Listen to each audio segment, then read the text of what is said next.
Today I'm making a video showing you a common mistake I see when people are installing rear pads on an Audi with this style caliper.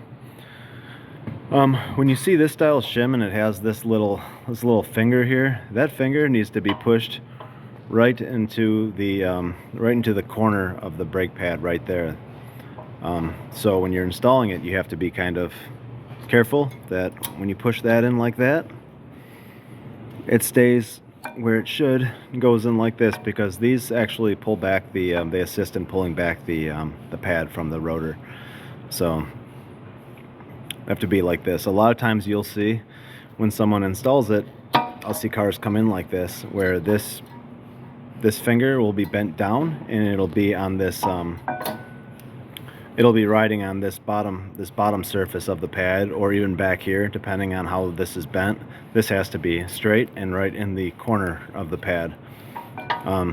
You will actually, if you have it jammed in there like that, it'll cause too much drag on the brake pad, and it can cause the premature brake wear and things like that. And it's just not it's just not right. So I'm just showing you that. So when you're installing these, I don't have, put brake grease on them. You don't really have to grease these stainless steel shims, but a little grease on the back or whatever you like to use, and make sure those little tabs are in the correct spot. So that's it. Also, I pull the carrier off, and I like to get a file or a wire brush, depending on how bad it is, and make sure that underneath the shim it's real nice and clean. That's another thing that has to be done, so that these fit freely, and you don't have to pound them into place. You want them to be able to move freely and nicely and work like they should. So